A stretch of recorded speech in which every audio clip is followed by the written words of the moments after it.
حدیث پاک کے اندر آتا ہے جب حضور اکرم صلی اللہ علیہ وسلم کا وصال مبارک ہو گیا، آپ دنیا سے رخصت ہو گئے، صحابہ کرام رضوان اللہ تعالی علیہم اجمعین کو آپ کی جدائی کا شدید صدمہ تھا، آپ کی جدائی کا شدید غم تھا۔ اس غم کی وجہ سے حضرت بلال رضی اللہ تعالی عنہ نے مسجد نبوی کے اندر اذان دینا بھی بند کر دی۔ صرف اتنا نہیں بلکہ مدینہ چھوڑ کر کسی دوسرے ملک میں چلے گئے۔ کچھ عرصہ گزرنے کے بعد ایک رات حضرت بلال رضی اللہ تعالیٰ عنہ کو خواب کے اندر رسول اکرم صلی اللہ علیہ وسلم کی زیارت ہوئی۔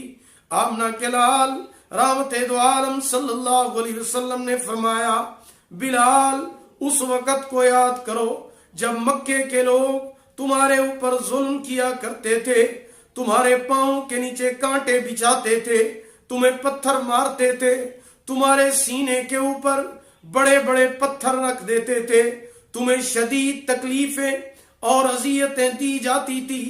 آپ نے اس وقت میرا ساتھ نہیں چھوڑا، میرے دنیا سے جانے کے بعد آپ میرے مدینے کو بھی چھوڑ کر چلے گئے ہیں۔ بلال، اس کو دوستی تو نہیں کہتے، اس کو محبت اور وفا تو نہیں کہتے۔ حضرت بلال رضی اللہ تعالیٰ عنہ جب نیند سے بیدار ہوئے، آنکھوں سے آنسو جاری ہیں، فوراً مدینہ روانہ ہو گئے، مسجد نبوی کی طرف روانہ ہو گئے۔ چلتے چلتے جب مسجد نبوی کے اندر پہنچے، صبح تہجد کا ٹائم تھا۔ صحابہ کرام رضوان اللہ تعالی علیہم اجمعین مسجد نبوی کے اندر تہجد کی نماز ادا کر رہے تھے۔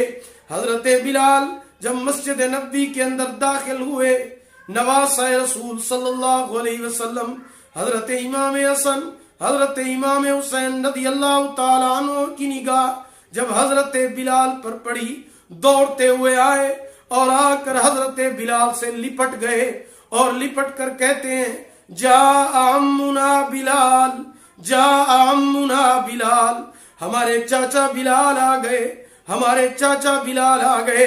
چاچا، آج ہمیں وہی اذان سناؤ جو اذان تم ہمارے نانے محمد مصطفیٰ صلی اللہ علیہ وسلم کے سامنے دیا کرتے تھے۔ حضرت بلال رضی اللہ تعالیٰ عنہ فرماتے ہیں، مجھے حضور کی جدائی کا اتنا غم تھا، اتنا شدید غم تھا کہ میری زبان سے الفاظ نہیں نکلتے تھے، لیکن میں کیا کرتا، نواسہ رسول کی خواہش تھی، میں رد نہیں کر سکتا تھا۔ کافی عرصے کے بعد مسجد نبوی کے اندر حضرت بلال رضی اللہ تعالیٰ عنہ نے فجر کی اذان شروع کی، اللہ اکبر اللہ اکبر اللہ اکبر اللہ اکبر۔ پورے مدینے میں کوہرام مچ گیا، بچے، بوڑھے، چھوٹے، جوان، عورتیں، سارے لوگ مسجد نبوی کی طرف دوڑتے ہوئے جا رہے ہیں۔ کسی نے پوچھا، کہاں جا رہے ہو، دوڑتے ہوئے کیوں جا رہے ہو؟ وہ لوگ کہنے لگے، ہمیں جانے دو، یہی مؤذن آج سے کچھ عرصہ پہلے رسول اللہ صلی اللہ علیہ وسلم کے سامنے اذان دیا کرتا تھا۔ جب سے حضور دنیا سے تشریف لے گئے ہیں، اس نے اذان دینا بھی بند کر دی تھی، اس کی آواز بھی آنا بند ہو گئی تھی۔ آج کافی عرصے کے بعد مسجد نبوی کے اندر اسی مؤذن کی اذان کی آواز آ رہی ہے۔ ہم دیکھنے یہ جا رہے ہیں کہ اکیلا مؤذن آیا ہوا ہے یا امام بھی ساتھ آیا ہوا ہے، لیکن مسلمانوں، امام تو ایسی جگہ پر جا چکے تھے جہاں جانے کے بعد کوئی واپس نہیں آ سکتا۔ حضرت بلال اذان دے رہے ہیں، لوگ دیوانہ وار مسجد نبوی کی طرف دوڑ رہے ہیں، جا رہے ہیں، اذان دیتے ہیں، اشہد ان لا الہ الا اللہ، اشہد ان لا الہ الا اللہ، اشہد ان محمد رسول اللہ، اشہد ان محمد رسول اللہ۔ جب رسول اللہ صلی اللہ علیہ وسلم کا نام لیا، گرے، بے ہوش ہو گئے، صحابہ کرام جمع ہو گئے۔ صحابہ کرام فرماتے ہیں، بلال ہوش سنبھالیے نا، ہوش میں آئیے نا۔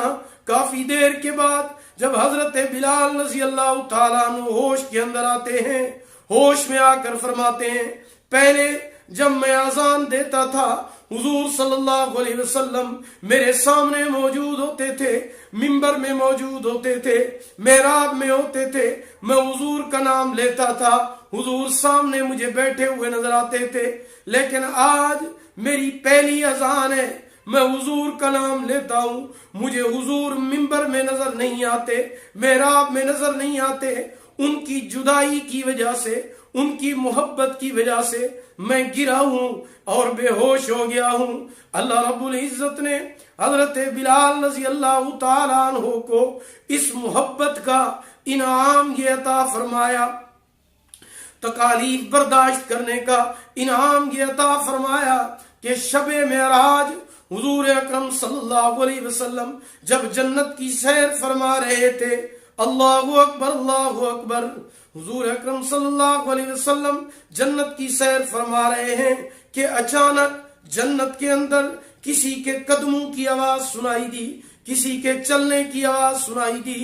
امام الانبیاء رحمت دو عالم صلی اللہ علیہ وسلم نے جبریل امین سے پوچھا، جبریل یہ کون خوش نصیب ہے جو رات کے وقت جنت کی سیر کر رہا ہے، جنت میں چل رہا ہے؟ جبریل امین عرض کرتے ہیں کہ یا رسول اللہ صلی اللہ علیہ وسلم، یہ آپ کے امتی مؤذن رسول، آپ کے صحابی حضرت بلال رضی اللہ تعالیٰ عنہ ہیں، جو چلتے فرش زمین پر ہیں، لیکن ان کے قدموں کی آواز عرش برین پہ سنائی دے رہی ہے۔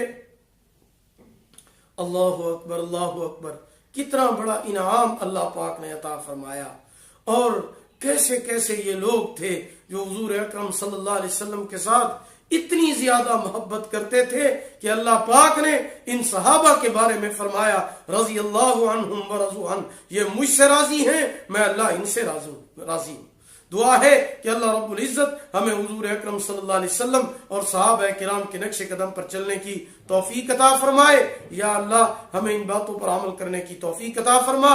اگر آپ کو ہمارا یہ بیان پسند آیا ہو، یہ ویڈیو پسند آئی ہو، اسے لائک کریں، شیئر کریں، اور ہمارے channel Islamic Tube Network کو سبسکرائب کریں، اور ساتھ لگے ہوئے گھنٹی کے نشان پر ضرور کلک کریں تاکہ ہمارا نیا بیان یا نیا وظیفہ آپ کو سب سے پہلے مل سکے۔ دعا ہے کہ اللہ رب العزت آپ کو جزائے خیر عطا فرمائے۔ اللہ پاک آپ کے حامی و ناصر ہوں۔